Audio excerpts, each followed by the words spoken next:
Welcome to Azure Snacks, a series of 4 episodes to make you rethink your current hosting setup. Today's show is live on Microsoft Learn TV, Microsoft Twitch, as well as the DUG virtual website. Before I introduce myself, I want to point out that we have a code of conduct and that you can find the link to that in the chat. Welcome again to this event by the Dutch Embraco User Group. I am Arnold Visser, one of the directors of the Dutch Embraco User Group Foundation. We organize meetups and events about Embraco and subjects related to the Embraco CNMS, in this instance, hosting. Our Azure Snack series contains 4 episodes where we'll take you on a journey through the Azure landscape, dive into the components needed to run Embraco or any other web app successfully on Azure. In this first episode, we will dive into the Azure web apps with Microsoft Cloud Advocate Christopher. So, for who is this episode? Everyone who is currently running Embraco or any other MVC application on premise, that can be a dedicated or a virtual private server, or maybe even at another cloud hosting provider. But also, if you're already using web apps on Azure, you'll probably learn a thing or two in this episode. Now, are you ready to win something? During the 4 Azure Snacks we run this month on all Tuesdays, we run a Microsoft Cloud Skill Challenge. The challenge covers everything that we'll be talking about. At the end of the 4 weeks, 3 lucky winners will be picked who will receive a Microsoft Courier Badger gift box. In this box you'll find a sweater, chocolate, stuffed animal Azure Badger, and of course stickers. You can find a link to the challenge in the chat as well. Now we're done with the formalities. Let me introduce Emma Burstow, Developer Advocate at Embraco HQ. Hi, so I'm Emma Burstow. Thank you for having me today, Arnold. It's really exciting to be at the Dutch Embraco User Group. Thank you for being here. It's lovely to be here, and it was fantastic to join you at Duke Fest. This virtual Duke Fest just gone as well. I always love these events, so it's great to be hosting alongside you. So I'm Emma. I'm a developer advocate at Embraco HQ. I'm going to be joining us all month long to host the various guests that we have in the Azure Snacks series. Today we have a real treat. We're going to meet Christopher Maneu, who is a developer cloud advocate for Microsoft. And shall we welcome him to the screen? Can we do that? Yes, please do. Hi, Christopher. Hi, Emma. How are you doing? Hi. Good, thank you. Welcome along. Welcome to our first Azure Snack session. It's been super interesting getting to know you. So today I've been looking at some of your career highlights. I know you've come along today to talk about web apps, but before we do, could you tell me something about scuba diving? Because here on your LinkedIn it talks about, your other great love is scuba diving. Yeah, correct. I can do like a day session talking about scuba diving. I've started scuba diving when I was 7 years old, and now I'm a course director, which means I train other people to become scuba diving instructors. Unfortunately, I haven't been able to dive for the last few months due to the current situation, but I hope to go back to the sea very soon. Well, I really enjoyed watching one of your videos, actually, was looking at how you've integrated the two worlds so neatly together. And I was looking at the Internet of Things approach that you had retrospectively, making an air filler smart with was it an Arduino in order to power it? Yeah, it was a makeshift board, which is an Arduino compatible board. There is a lot of IoT boards existing where you can either leverage the Arduino ecosystem or even the .NET ecosystem. By the way, with .NET Nano framework, you can program these small computers by using C# if you want. Wow, that's fascinating. So today we're going to be talking about web apps. So I think you're going to take us through a number of things. So a fantastic session for Azure developers, anyone hosting a MVC app in Azure.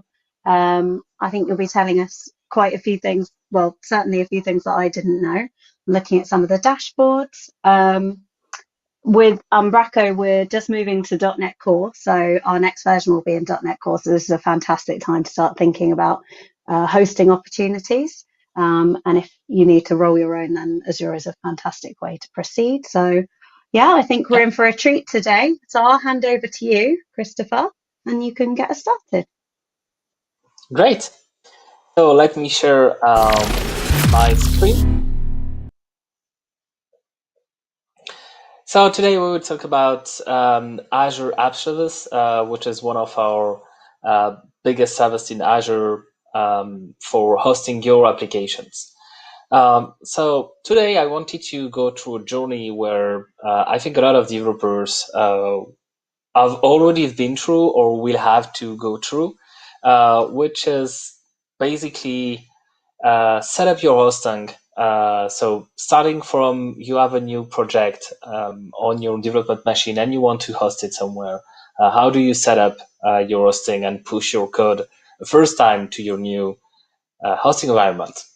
Then when you have done this, you will probably share this link, this address to other people within your company, or if you're working for a customer, sharing this to a customer. And then you will have to test things, debug things maybe, probably.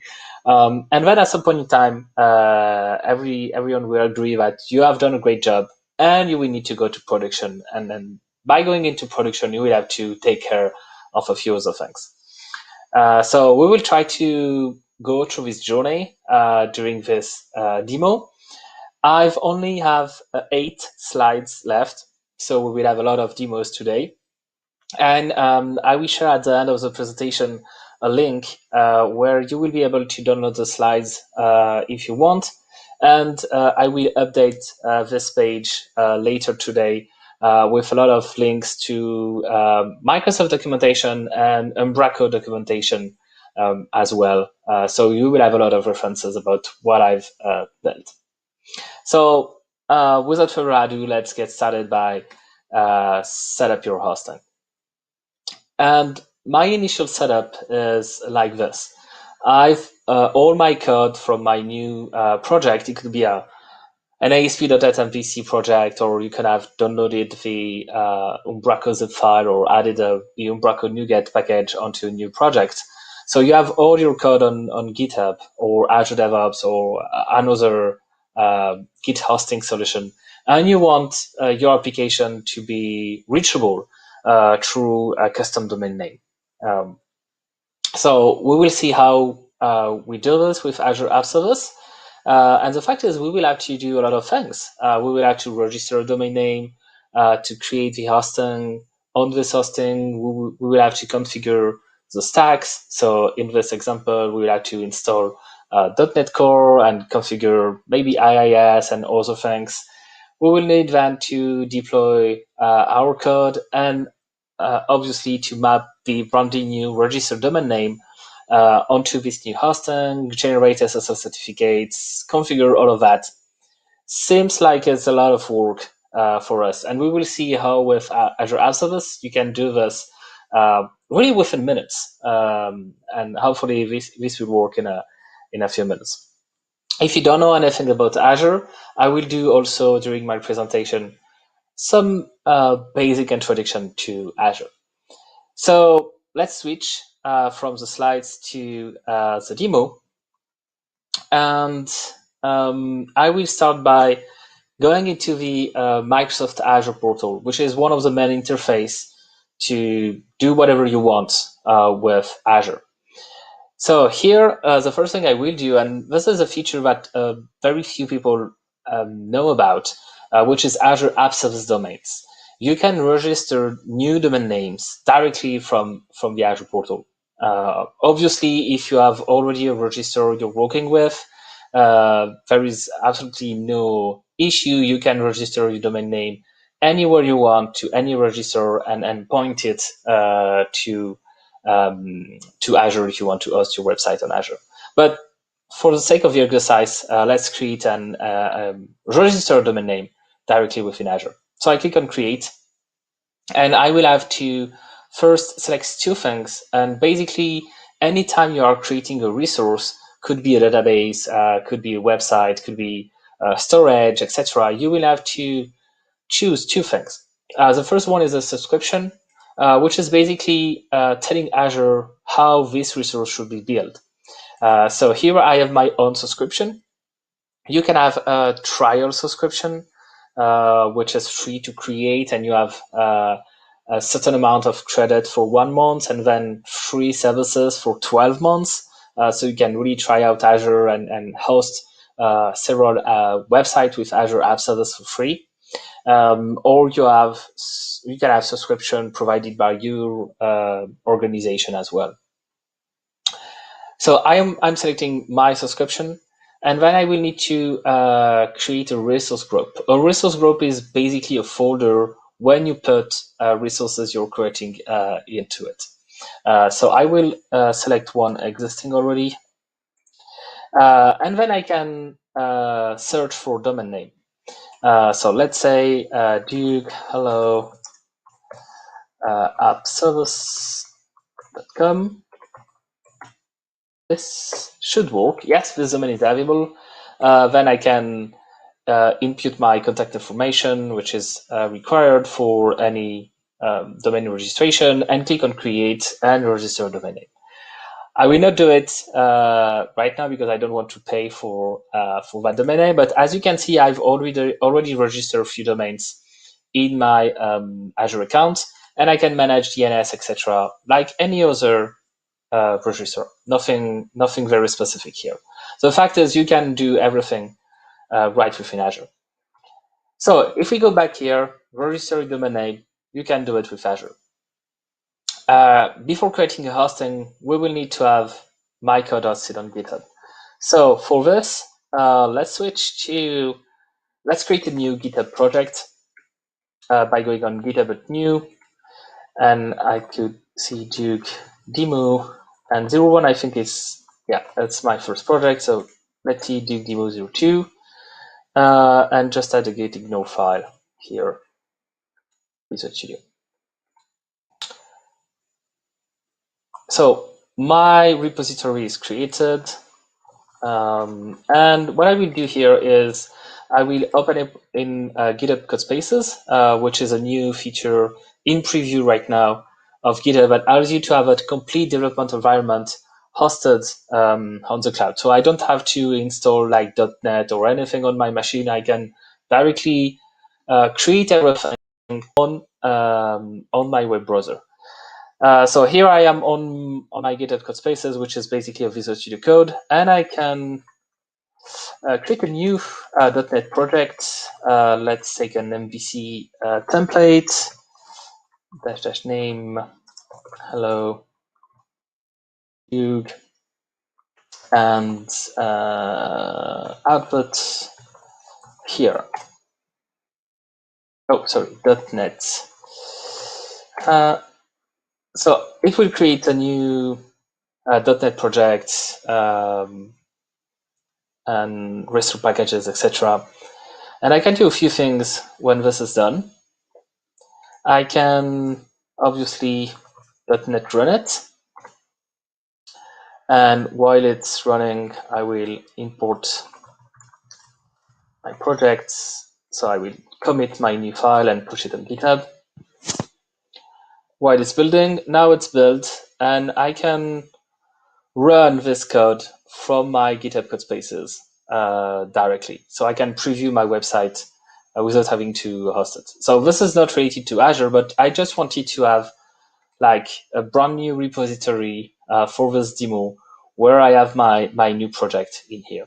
So now I have my starting point. Let's create the hosting on Azure. So for this, I will go back to the Azure portal and create a new resource of type web app.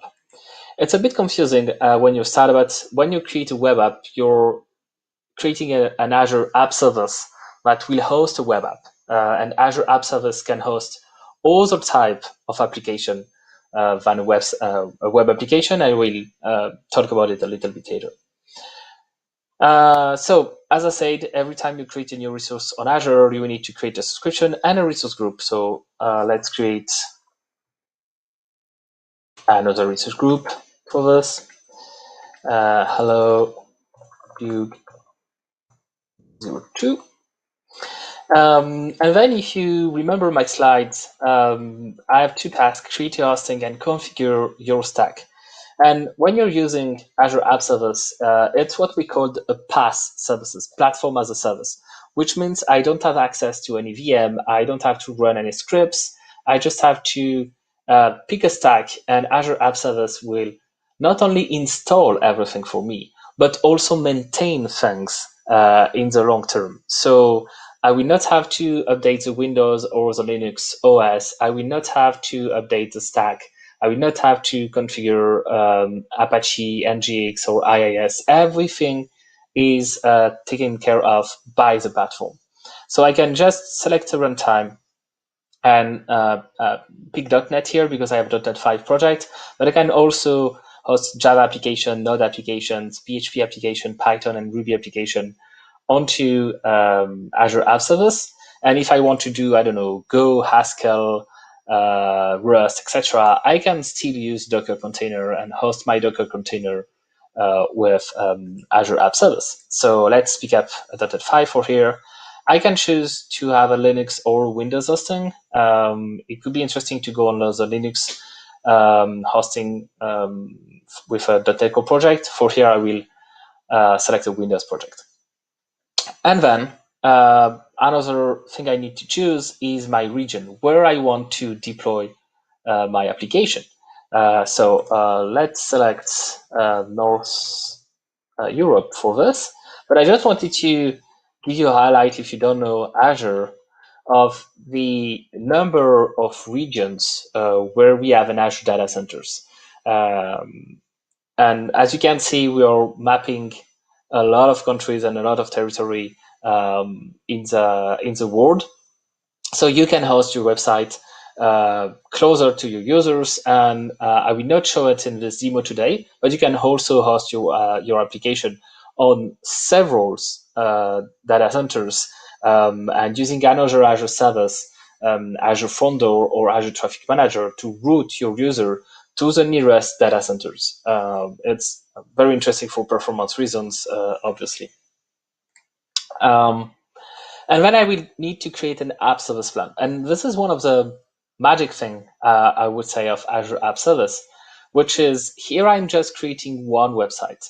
But we will see later on that I will be able to host on the same VMs,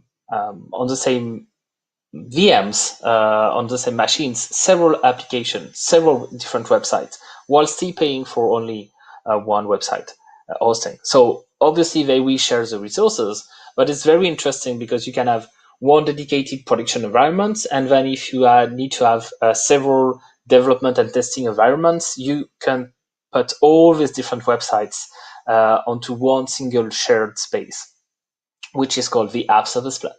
So I will create a new App Service Plan, and I will select standard for now. I will talk a little bit about that later on. And then one of the cool things we have in preview right now is the new deployment option that allows me to configure CDCI pipeline, so a continuous deployment and integration pipeline directly from within the Azure portal. So here I can select my account. My GitHub repo is Duke Demo 2. And I'm on the main branch. I will add some monitoring on my website. We will see that later as well. And I will create my web app. So within a few minutes, what this thing will do is basically create a new virtual machine, configure the web server and my .NET stack, create a new GitHub action to deploy automatically my code at each commit onto this, create all the monitoring infrastructure for my website, and put everything behind the load balancer. So I will be able later on, when I go into production, I will be able to scale very easily my website. So we will see in a few minutes how all this is going. And let's go back to my initial setup requirements. So register domain names done, creating, hosting, and configuring your stack and deploying your code. This is what we are doing right now, or Azure App Service is doing all of this for me.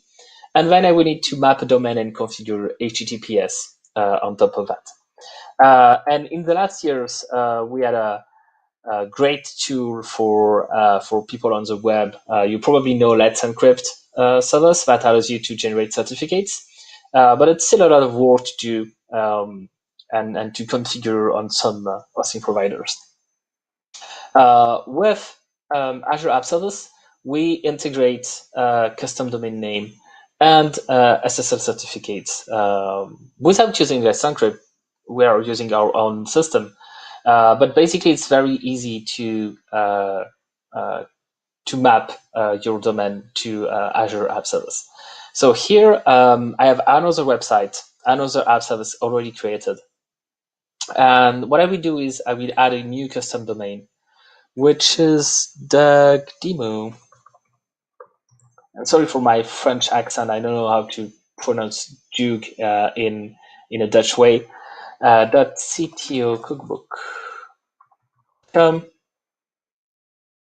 Validate. I've already mapped the CNAME in the DNS settings, so I can go ahead and assign custom domain. And what this will do is it will register this domain name into the load balancer. So now, when you type this, you will be sent to the correct app service. But I don't have an SSL binding, which means my hosting doesn't know which SSL certificate they need to provide.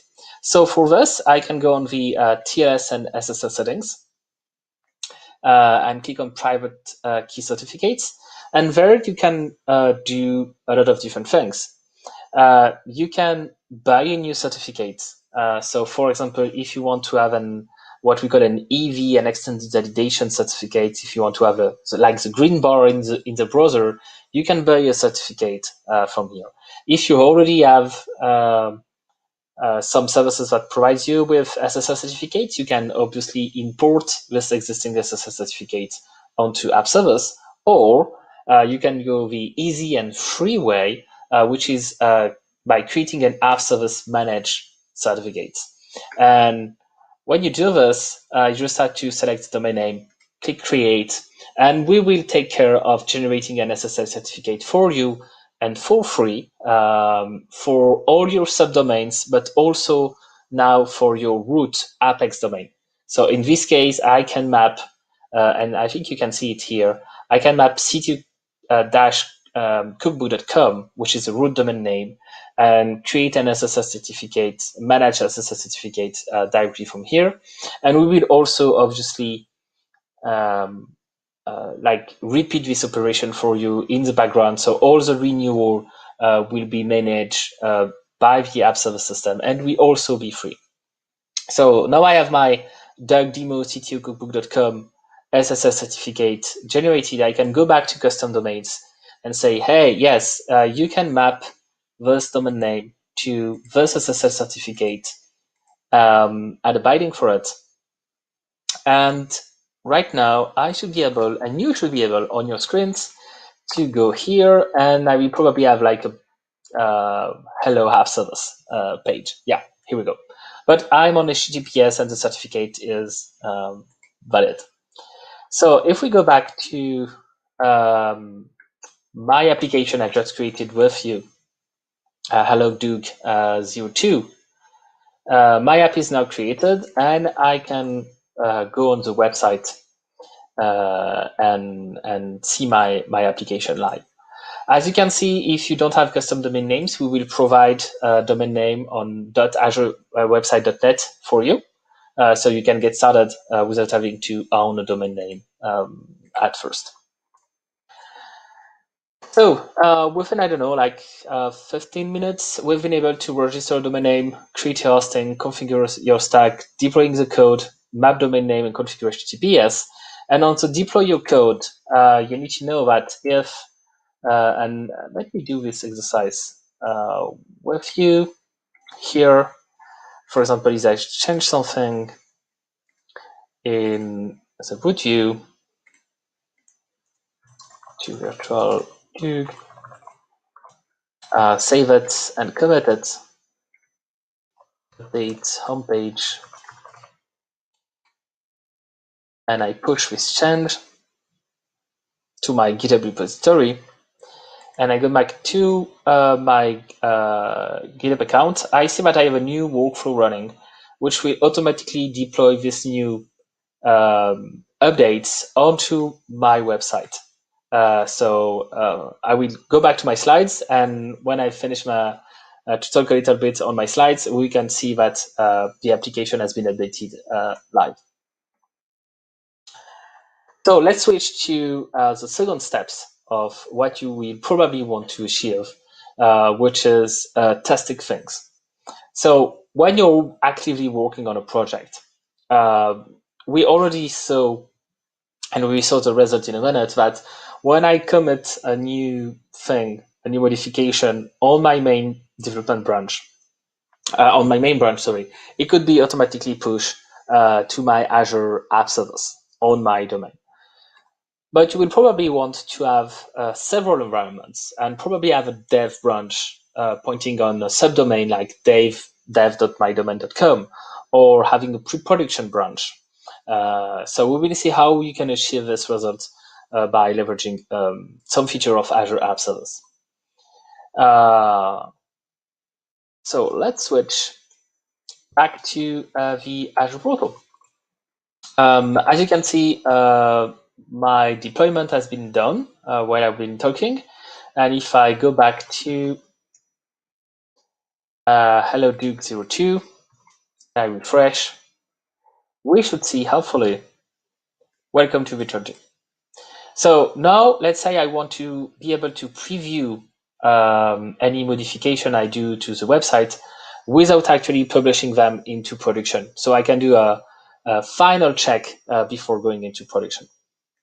For this, you can leverage one of the features of Azure App Service, which is really handy, which is deployment slots. So you can create deployment slots and use deployment slots in various different ways.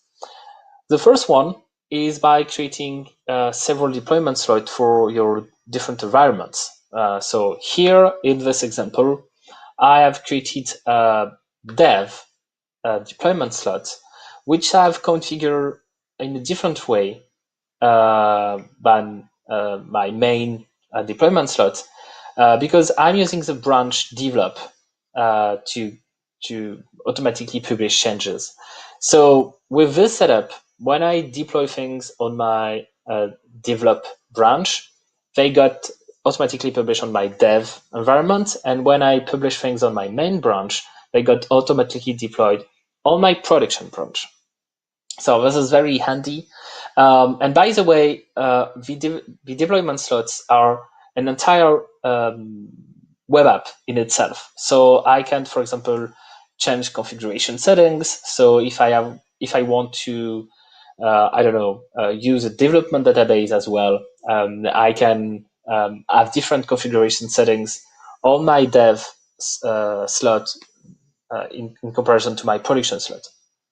But you can go much further with this deployment slot things.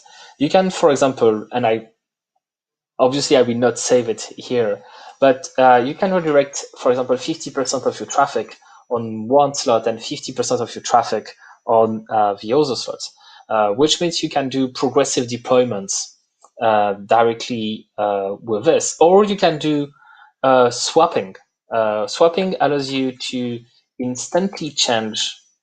So yes, I want to Discord. Swapping allows you to instantly change what's being behind a specific address, which is very interesting for some application that needs a warm-up. And I think it's a case of Umbraco, where the first user hitting your website after deployment will basically see a blank page for a few seconds while all the website is building up. By leveraging swapping and deployment slots, you can deploy your new code onto a pre-production slot and then hit this pre-production slot address, because each slot got its own URL. And when your website is warmed up, you can swap, and swap is done instantly. So you have no waiting when you click swap, and the swap is done on the Azure side. The user doesn't see the difference. There is no, because your website was already warmed up on the first slot, with swapping, like configuring the load balancer to tap into another website. That's it. So it's instant, and you can really open up a lot of scenario like blue-green deployments, canary testing, etc., etc. So that's one of the cool features we have in Azure App Service. One other thing I wanted to show you as well, and I will give a better demo in the next section, is Application Insights. Application Insights is another service built on top of Azure that allows you to basically get a lot of data from your application. You can get access to usage data. How many users do you have on your application? How many sessions? You can do reliability analysis. So all the failures, failed requests, or even the JavaScript errors on the client side can be all aggregated into application insights. And you can also measure things like responsiveness of your APIs, or the browser average page load. So it's not like your server web load, is really what's happening into the browser for your visitors. So you can have a lot of different things into Application Insights, and I will show you a few other things about Application Insights in a few minutes. And by the way, Application Insight is very easy to set up. I don't know if you paid attention when I've created the Azure App Service. I just type yes, I want to add monitoring, and I've instantly collecting a lot of usage data. I can instantly collect, for example, let's get to performance. Instantly get all the performance, all my top pages, etc., without having to configure anything or without having to add any code into my application. So we have done a great work prototyping this little application, and then we need to go into production. Requirements to go into production, obviously. The first one will be to have backups. It's happen to be useful when you have it, and we don't want to manage them, obviously. Then we also want to have health check. We want to be sure that our application is behaving correctly, and maybe if your application is not behaving correctly, we want to reboot it automatically. If you know Docker and the Kubernetes ecosystem, this is something we tend to do on all Kubernetes clusters. And we'll see how we can get the same kind of features without having to deploy Kubernetes and know how to operate Kubernetes. And obviously, we hope we will have a great success with our application, and we will want to be able to scale it very easily. So we will see how we can scale your application with Azure App Service. So let's go on the first requirement, which is backups. So let me close a few things here. And let's go back on my demo. So first, backup is an integrated feature of Azure App Service. So you can refresh. I should have some backups here. If not, we will create them. So creating a backup is very easy. I just have to select where I want to store my backup. So let's see, Duke, demo 1, yes. Schedule backup. So for example, I can backup every days or every 4 hours. And keep like only 10 days of backups. It should be okay. And I can also back up a database. So I think the next session is about SQL database, which is managed SQL Server offering. I will not go into the details here, but you just need to know that the Azure App Service backup feature can also take care of your database backup on SQL database or MySQL. So I will click on Save, and we update the backup configuration, and we automatically take care of the backup for me. And this is at no cost, except the cost of storage, but it's somewhat very low. So it's not another feature I need to pay for. It's totally managed by Azure and done for me. Next step is to configure health check. So the idea here is inform App Service, explain to App Service how App Service can test that your application is healthy. And if your application is not healthy, then App Service will automatically reboot your application on a new instance, on a new server. So your website is remain accessible for most of the time. And on this App Service, I've already configured the health check feature. And I've added a path. So in this case, health/health. By the way, I've done this using the ASP.NET health check feature, which is very easy to configure within any ASP.NET development project. And because this website is not really critical, I've configured the health check probation period to 10 minutes, which means that I will keep this instance in the load balancer for 10 minutes. And after 10 minutes of unhealthy answers, App Service will discard this instance. So that's it. That's all I have to do to configure health checks and use them as part of the App Service. I wanted to tap into another feature of application insight, which is different from health check, which is availability test.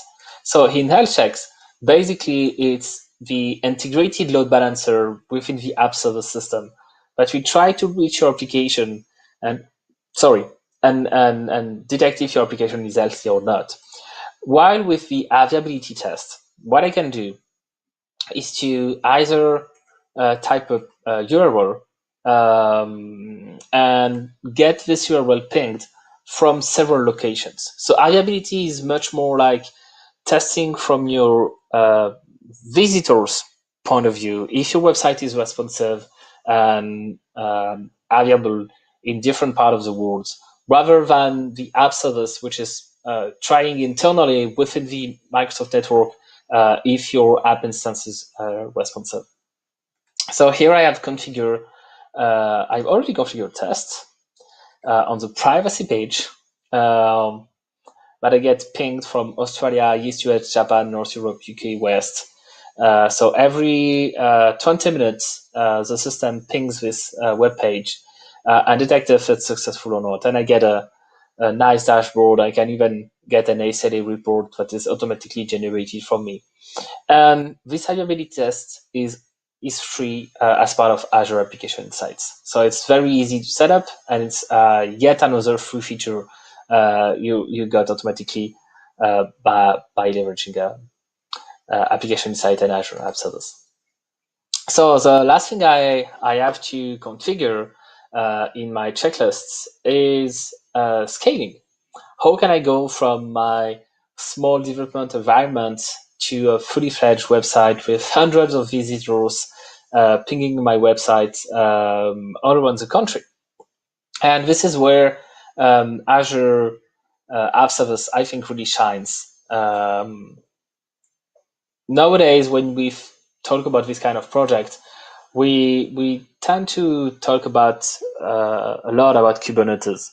Kubernetes is a great service, and we have managed Kubernetes offerings in Azure.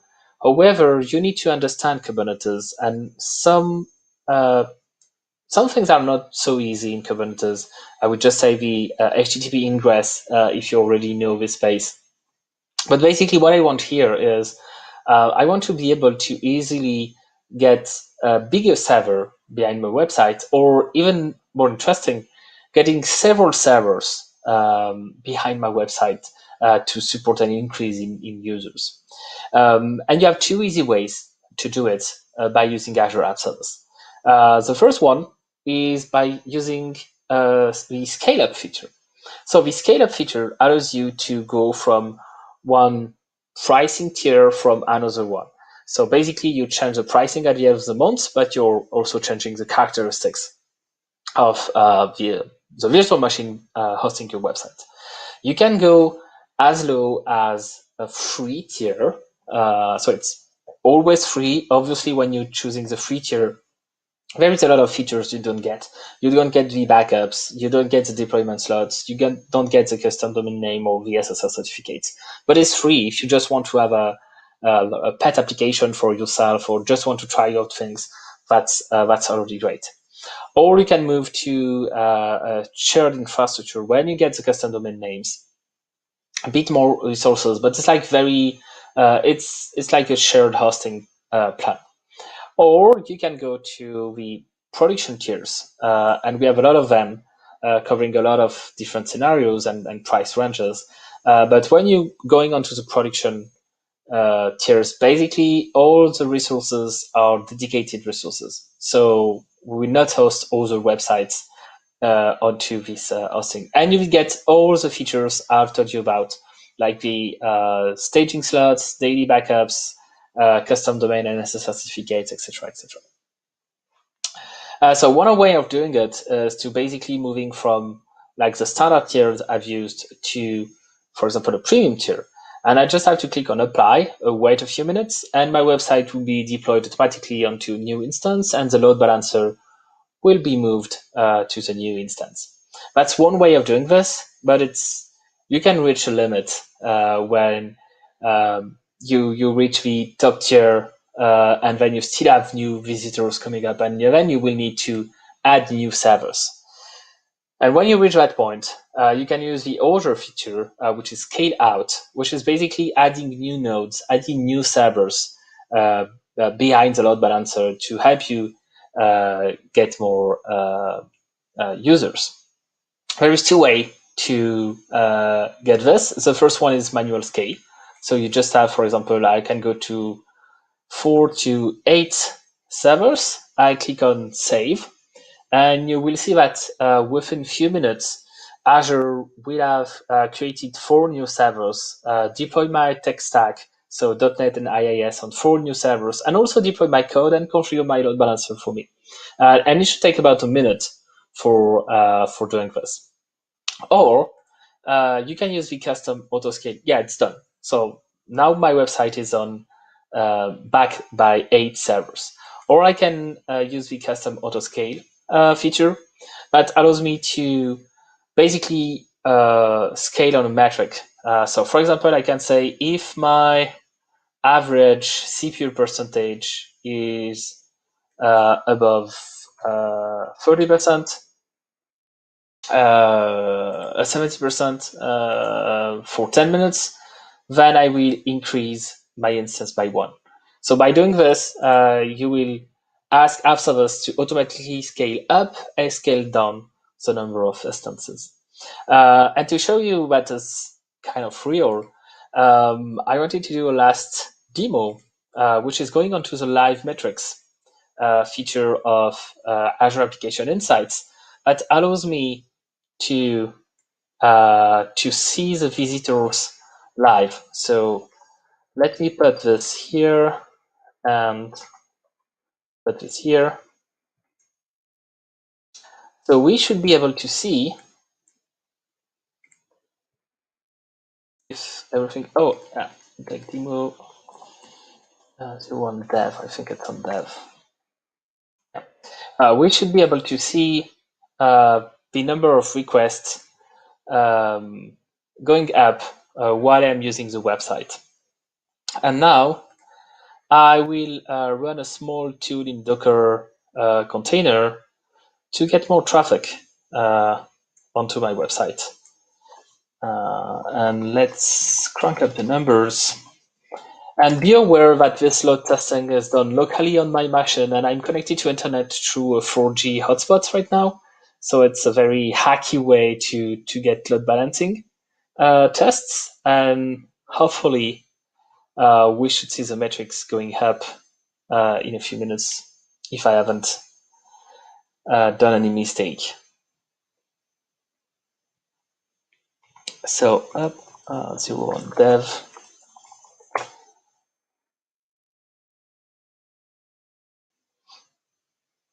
Yeah, here we go. We are almost reaching 400 requests per second on my local machine through a 4G connection. And if I go below, I can see the number of servers and the different servers working on my request. So we saw a lot of things during this presentation. You can find other slides, and I will add a lot of links onto this address, meneu.org/get-started/app service. I hope you'll learn a few interesting things. And I just wanted to tell you that I've showed you, I don't know, maybe 50% of the features of App Service. There is a lot more to discover, but hopefully you'll see that like within 40 minutes, we've been able to go from deploying your first code to App Service into a production settings with Azure App Service. Thank you so much, Christopher. That was fantastic. And astonishing how much you can achieve in just 40 minutes. I think that's the beauty of the live demo, actually. You know, you can follow a tutorial. It's very nice to see documentation, videos, but to watch somebody go from having nothing to having a fully deployed web application is just magic. So thank you so much. Incredibly succinct. I was really surprised how easy it was to set up application insights. I didn't realize it was as simple as yes, please, and then no code. And, you know, that degree of monitoring, if we wanted to build our own, would be astonishing, the amount of time it would take to build. So just fantastic. And a few things in there too that I had never seen. So I didn't realize you could register your own custom domain from App Service. I've always gone externally. So that's fantastic. And the availability monitoring, I didn't know was there either. So thank you so much. We have a few questions from some of our viewers. So first of all, to thank you, somebody wanted to say thank you and ask about the SSL certificate options. So they've said, is the third option comparable with a service like Let's Encrypt? So the third option being the free option, I believe. And how does this work with renewing the certificate? Is this also done automatically? Yeah, so behind the scenes is kind of like Let's Encrypt. The main differences are you don't have to install anything on your server, like on your app service or on your code to implement the Acme protocol behind Let's Encrypt. Everything is managed by Azure App Service. It's similar in a way that the certificates issued are, if I'm correct, for a shorter period of time, like what we used to have when we buy a SSL certificate. But as with Let's Encrypt, renewal is managed entirely for you. So it's one-time setup, and then for the life of your website, you will have a SSL certificate. That's marvelous. So another question that we had in is it also possible to do rollback via the deployment slots?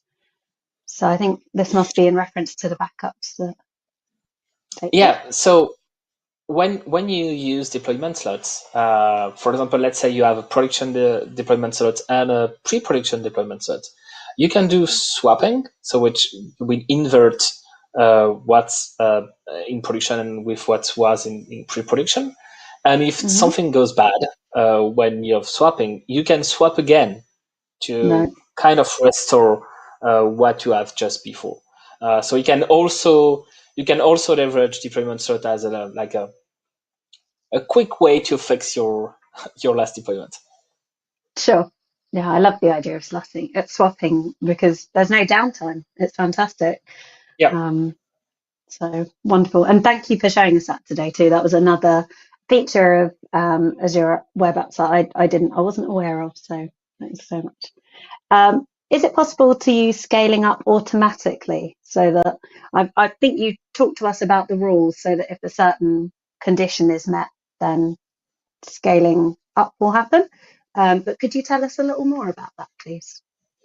Sure. So there is two different things. There is scaling up, which means go to a more bigger server. For this, we don't have any automation in place. We have APIs, so if you want to implement something around it, you can, but there is no built-in feature to scale up automatically. And then there is a scale out feature, which means not going into a bigger server, but adding more servers and connecting them to your load balancer. And for the second options, as I show, you can have a manual scaling or you can have an automatic scaling that can be based on different criteria, which could be CPU, memory, custom performance counter. So, for example, if you're having a web job, like a background job running behind a queue, you can monitor the number of items, elements in this queue, and if you have too much, if this queue is going too bigger, then you can add a new server to process the queue faster, for example. And it's going both sides, which means when you use the automatic scaling, it can scale out, but also scale down. So when the traffic spike is history, it can reduce the number of resources, so you don't have to pay a bill for unused resources. And just how quickly does that take effect? Because it seems almost too good to be true. So quickly you can just move into the space that you need to be. It depends on a lot of different things. It depends on like how your Azure data center is busy at the time, how long your application takes to deploy. So obviously, in this demo, I'm deploying a Hello World application, so it's very straightforward. But if you have like a ton of NuGet packages, etc., at some point in time, we will need to copy all of those things. Even if the way Azure App Service works is a little bit different, we are not copying your code on several computers. We need to take into, so first there is a lot of criteria. When you configure auto scaling, you want to observe like what's happening within your servers for a few minutes. Because if you're, I don't know, one user is requesting to generate a PDF file, maybe you will have your CPU at like 90% for 3 seconds. And you don't want this to trigger an automatic scaling because it's like just one-off action. So you will have to set up your automatic scaling with the appropriate rules. And most of the time we observe like 5 minutes or 10 minutes time window. And then it's just after this observation period that we kicks in adding a new server. Adding a new server, as you saw in the demo, could take like less than a minute. So it's probably something for most of the website between 5 and 15 minutes where we add new servers. So it could be interesting for a lot of different scenarios. But if you're being featured on the news or if you're selling, I don't know, not in this time, but concert tickets or something like that, if you know that you will have a surge in traffic, you will probably be better off going into the tools and like cranking up the number manually before the spike happens. Because when you have a huge spike happening very, very quickly, it will be very hard for any auto-scaling system to support an instant raise in the load. Yep. And we saw just how easy that can be, just going in, scaling up. Yeah. All of your timings, it kept coming in at under all of your timings. Like this could take 2 minutes. It's done in 30 seconds. I know it was just a hello world. application that we were deploying, but it was just fascinating to see, and especially because you were using code spaces too. So just the most incredibly lightweight demo with a 4G connection. Yeah. Just astonishing. So one more question before we wrap up. What's the best way to change configuration between slots in Azure? Is that something through GitHub code, or is there something in Azure to help out with this? There is a ton of options, to be honest. So you can change the configuration within the Azure portal, and when you do swapping, you have also an option to say if you want to swap settings or leave each slot with its own setting. So that's one option. I didn't, because of time, I didn't show that all I've done in the Azure portal. You can also automate it through command line with the Azure CLI, to templates with what we called ARM templates, which is an Azure infrastructure templates, or also by leveraging the Terraform open source project. So you can leverage, for example, Terraform to create the app service, create the app service plan, and configure your settings, etc., etc. And the last piece that I want to mention very quickly is another Azure service, which is Azure App Configuration, which is a central configuration repository, which is great, for example, if you have several web applications, or if you have a web application and a web jobs and an Azure function, which is a function of a service, that all need to share the same configuration settings, then you can leverage Azure App Configuration for this as well. Oh, that's wonderful. Thank you so much, Christopher, and thank you for joining us today. Absolutely fascinating, and it will be one that I'll be watching back, actually, so that I can see again. Cool. So we're going to wrap up. Arnold, would you like to come back and we'll say a goodbye to Christopher for now? Yes, Welcome I'm back. Well, thank you very much, Christopher, and Emma, of course, for being here with us today. Yeah, it was a great session. And I also have to thank two of our sponsors, namely Umbraco and Microsoft, to making this event accessible, including, as you can see, the sign language, which we are very happy to have. And we will continue with this meeting in an informal part, in a chat, and Microsoft Teams chat, and you'll be able to find the link to that in the chat of this meeting. So next week, there's another Duke Virtual about Azure SQL, and we will hope to see you all again back then. So I want to thank everyone for attending, and hope to see you next week, or hope to see you in the Azure Snacks Cafe, which will be on Microsoft Teams, and the link you can find in the chat. Thank you very much. Thank you.